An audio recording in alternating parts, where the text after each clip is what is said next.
ভোটের বিনিময় 5 বছর ভুক্তভোগী হওয়া লাগে, 5 বছর চোখের পানি ফালান লাগে। আজকে ভোট ধরবো 22 তারিখে, আপনাকে আমাদের কোন নেতা কোন দেখা যায় না, না খারাপ করলাম, নেতা কিন্তু পাওয়া যায় না। আমাদের ভোট দেওয়া কিন্তু অধিকার যদি আছে, প্রশ্ন করার অধিকার আছে।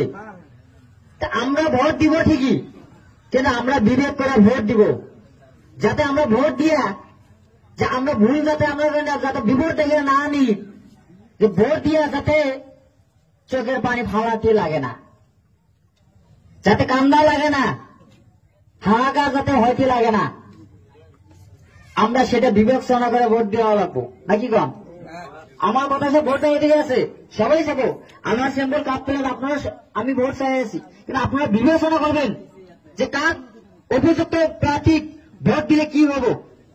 আজকে আপনারা সবাই জানেন, আমি যেতিয়া বিজেপি আসছিলাম, বিজেপি থাকা লেগে আমি সদায় সংগ্রাম করে আছিলো। ইচ্ছা করলে মই বহুত নিজের ঘর বাড়ি বহুত প্রপার্টি আমি করব পারিলে হেতেন, বহুত আমি সম্পত্তি করবো পাইতাম, কিন্তু সুগর আলীর কেন একটা থাকা ঘর আজকে পর্যন্ত নাই। সুগর আলী কিন্তু রাস্তাঘাটে চা দোকান করে খায়, আপনারা নিশ্চয় জানেন। আজকে হেমন্ত বিশ্ব শর্মার সাথে থাকা সুগর আলী একজন সিএমের সাথে থাকা লোক আজকে রাস্তা রাস্তায় চা দোকান করে, কারণটা কি? আমি কিন্তু